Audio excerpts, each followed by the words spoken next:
ನೀವು ಕೂಡ ಒಮ್ಮೆ ಈ ತಿಮರೆ ಸಿಕ್ಕಿದ್ರೆ ಚಟ್ನಿ ಹಾಗೆ ತಂಬುಳಿ ಮಾಡ್ಕೊಳ್ಳಿ, ಖಡಕ್ ಆಗಿ ಬಾರಿ ಸೂಪರ್ ಆಗಿರ್ತದೆ ಆಯ್ತಾ.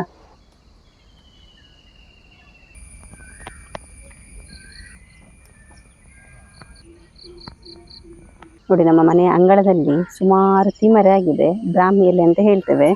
ಅದನ್ನು ನಾನು ಇವತ್ತು ತೆಗಿಲಿಕ್ಕೆ ಬಂದಿದ್ದೇನೆ. ಆಲ್ರೆಡಿ ನಾನಿಲ್ಲಿ ಸ್ವಲ್ಪ ತೆಗೆದಿಟ್ಟಿದ್ದೆ ನೋಡಿ. ಇದಕ್ಕಿಂತ ಸ್ವಲ್ಪ ದೊಡ್ಡ ಸೈಜಲ್ಲಿ ಆಗ್ತದೆ, ಇದು ಮಾತ್ರ ಸ್ವಲ್ಪ ಚಿಕ್ಕ ಚಿಕ್ಕದಿದೆ, ಆದರೆ ತುಂಬ ಟೇಸ್ಟ್ ಇರ್ತದೆ ಈ ಎಲೆ.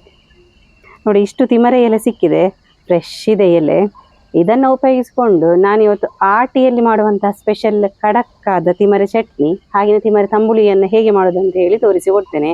ಭಾರಿ ಸೂಪರ್ ಆಗಿರ್ತದೆ, ಆರೋಗ್ಯಕ್ಕೂ ಭಾರಿ ಒಳ್ಳೆಯದು. ಹೇಗೆ ಮಾಡೋದು ಅಂತ ಹೇಳಿ ಇವತ್ತಿನ ವಿಡಿಯೋದಲ್ಲಿ ನೋಡುವ. ವಿಡಿಯೋ ಸ್ಟಾರ್ಟ್ ಮಾಡುವ. ನಾನು Asha Udupa Kateel. Welcome back to Karavali mirrors. ನೋಡಿ, ಒಂದು 4-5 ಗಾಂಧಾರಿ ಮೆಣಸನ್ನು ತೆಗಿತಿದ್ದೇನೆ. ಗಾಂಧಾರಿ ಮೆಣಸನ್ನೆಲ್ಲ ಹಾಕಿ ಚಟ್ನಿ ಮಾಡಿದರೆ ಖಡಕ್ ಇರ್ತದೆ, ಭಾರಿ ರುಚಿ ಇರ್ತದೆ. ಅದಕ್ಕಾಗಿ ನಾನು ಇದನ್ನು ಹಾಕ್ತಿದ್ದೇನೆ. ತುಂಬ ಇಲ್ಲ, ಒಂದು 4-5 ಗಾಂಧಾರಿ ಮೆಣಸನ್ನು ಹಾಕಿದರೆ ಸಾಕು ಚಟ್ನಿಗೆ.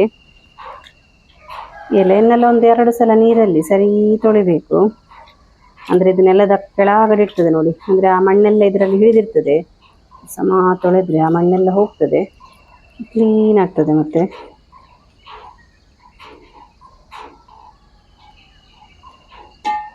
ನಾನಿಲ್ಲಿ ಫಸ್ಟಿಗೆ ಚಟ್ನಿ ಮಾಡ್ತಾ ಇದ್ದೇನೆ. ಚಟ್ನಿಗೆ ಒಂದು ಅರ್ಧ ಕಪ್ ಆಗುವಷ್ಟು ಕಾಯಿ ತುರಿಯನ್ನು ಹಾಕೊಳ್ತೇನೆ ಮಿಕ್ಸಿಗೆ. ನಾನಿಲ್ಲಿ ಚಟ್ನಿಗೆ ಒಂದು 15-20 ಬ್ರಾಹ್ಮಿ ಎಲೆಯನ್ನು ತಗೊಳ್ತಾ ಇದ್ದೇನೆ. ಉಳಿದದ್ದು ತಂಬುಳಿಗೆ ಆಗ್ತದೆ ನೋಡಿ. ಇಷ್ಟನ್ನು ಹಾಕೊಳ್ಳುವ. ಇನ್ನೊಂದು 4-5 ಗಾಂಧಾರಿ ಮೆಣಸು. ಇನ್ನು ಇದಕ್ಕೆ ಒಂದು ನೆಲ್ಲಿಕಾಯಿಗೆ ಹಾಕಿದಷ್ಟು ಹುಣಸೆ ಹುಳಿ, ರುಚಿಗೆ ತಕ್ಕಷ್ಟು ಉಪ್ಪನ್ನು ಸೇರಿಸುವ. ನೀರನ್ನು ನೋಡ್ಕೊಂಡು ಸೇರಿಸಿದ್ರೆ ಆಯಿತು. ನಾನಿಲ್ಲೊಂದು 1/4 ಕಪ್ ಆಗುವಷ್ಟು ನೀರು ಹಾಕಿದೆ. ಗಟ್ಟಿಯಾಗಿ ರುಬ್ಬುವ.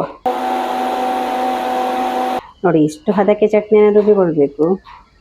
ಸ್ವಲ್ಪನೇ ನೀರು ಹಾಕಿರೋದು, ಇನ್ನೂ ನೀರು ಮಾಡ್ಕೊಳ್ಳೋದು ಬೇಡ ಚಟ್ನಿ.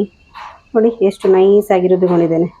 ನಾನು ಈ ಚಟ್ನಿಗೆ ಒಗ್ಗರಣೆ ಎಲ್ಲ ಏನು ಕೊಡ್ತಾ ಇಲ್ಲ, ಅಂದರೆ ತಿಮರೆ ಇದ್ದೇ ಪರಿಮಳ ಭಾರಿ ಚಂದ ಇರ್ತದೆ ನೋಡಿ. ಮತ್ತೆ ಒಗ್ಗರಣೆ ಬೇಡ ಅಂತೇಳಿ ಬೇಕಾದರೆ ಕೊಟ್ಕೋಬೋದು.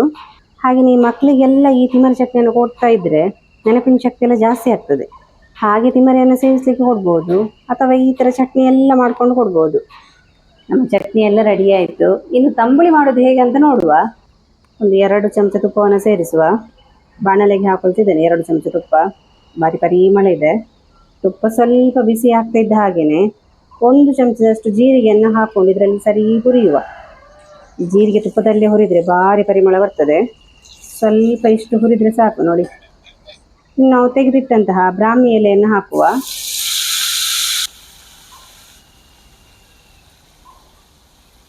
ಎಲೆ ಸ್ವಲ್ಪ ತುಪ್ಪದಲ್ಲಿ ಹುರಿದ್ರೇ ಚಂದ. ಹಾಗೆ ನಂದು 5-6 ಗಾಂಧಾರಿ ಮೆಣಸನ್ನು ಹಾಕೊಂಡೆ. ಸ್ವಲ್ಪ ಹುರಿಯುವ. ಈ 3 ಸ್ವಲ್ಪ ಬಾಡಿಸಿದ್ರೆ ಸಾಕು.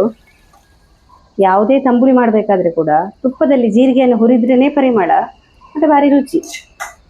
ಈ ಎಲೆಯಲ್ಲಿ ಸ್ವಲ್ಪ ಹಸಿ ವಾಸನೆ ಇದ್ದರೆ ಈ ಥರ ಹುರಿಯೋದ್ರಿಂದ ಹೋಗ್ತದೆ ನೋಡಿ. ಇಷ್ಟು ಸಾಕು. ಇನ್ನು ಇದನ್ನು ತೆಗೆಯುವ. ಒಂದು 3-4 ಸ್ಪೂನ್ ತೆಂಗಿನ ತುರಿ ಸಾಕು. ತಂಬುಳಿಗೆ ತುಂಬ ತೆಂಗಿನ ತುರಿ ಹಾಕಲಿಕ್ಕಿಲ್ಲ. ಹುರಿದ ತಿಮರೆ ಎಲೆ ನೋಡಿ ಇವಾಗ ಹಾಕೋಬೇಕು. ತಿಮರೆ ಎಲೆ, ಜೀರಿಗೆ, ಮೆಣಸು ಎಲ್ಲ ಒಟ್ಟಿಗೆ ಹಾಕೊಳ್ತಾ ಇದ್ದೇನೆ. ರುಚಿಗೆ ತಕ್ಕಷ್ಟು ಉಪ್ಪನ್ನು ಸೇರಿಸುವ. ಮತ್ತು ಇಲ್ಲಿ ನಾನು ಹುಳಿ ಹಾಕ್ತಾ ಇಲ್ಲ, ಹುಳಿಯ ಬದಲಿಗೆ ಗಟ್ಟಿ ಮೊಸರನ್ನು ಹಾಕೊಳ್ತಿದ್ದೇನೆ ನೋಡಿ. ಈ ಮೊಸರು ಕೂಡ ಚೆಂದ ಮಿಕ್ಸ್ ಆಗಬೇಕು. ಬೇರೆ ನೀರೆಲ್ಲ ಏನು ಸೇರಿಸ್ತಾ ಇಲ್ಲ, ಬೇಕಾದರೆ ಮತ್ತೆ ಸೇರಿಸುವ.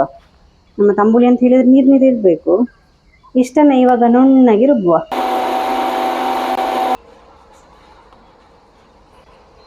ತಂಬುಳಿ ರೆಡಿ ಆಗಿದೆ ನೋಡಿ. ತಿಮರೆ ಚಟ್ನಿ ಹಾಗೆಯೇ ತಿಮರೆ ತಂಬುಳಿ ಆಟಿಯಲ್ಲಿ ಮಾಡುವಂತಹ ವಿಶಿಷ್ಟವಾದ 2 ರೆಸಿಪಿ. ನೀವು ಕೂಡ ಒಮ್ಮೆ ಈ ತಿಮರೆ ಸಿಕ್ಕಿದ್ರೆ ಚಟ್ನಿ ಹಾಗೆಯೇ ತಂಬುಳಿ ಮಾಡ್ಕೊಳ್ಳಿ, ಖಡಕ್ಕಾಗಿ ಭಾರಿ ಸೂಪರ್ ಆಗಿರ್ತದೆ ಆಯ್ತಾ. ಇದೇ ರೀತಿ ಮಾಡಿ, ಭಾರಿ ರುಚಿಯಾಗಿ ಬರ್ತದೆ.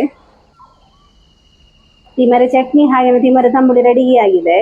ಆಟಿ ಸ್ಪೆಷಲ್ ಆದ 2 ರೆಸಿಪಿ, ಹೆಲ್ತಿಗೆ ಭಾರಿ ಒಳ್ಳೆಯದು. ನೀವು ಕೂಡ ಇದನ್ನು ತಪ್ಪದೆ ಟ್ರೈ ಮಾಡಿ. ಹೇಗೆ ಬಂದಿದೆ ಅಂತ ಹೇಳಿ ನನಗೆ ಕಮೆಂಟ್ ಮೂಲಕ ತಿಳಿಸಿ. ಸ್ವಲ್ಪ ತಿಮರೆ ಇದ್ರೆ ಕೂಡ ಮಾಡ್ಬೋದು, ರುಚಿಯಾಗಿರ್ತದೆ. ಹೀಗೆ ನಾವು ಇಂಟ್ರೆಸ್ಟಿಂಗ್ ವಿಡಿಯೋದೊಂದಿಗೆ ಮುಂದೆ ಸಿಗ್ತಾ ಇರ್ತೇವೆ. Thank you.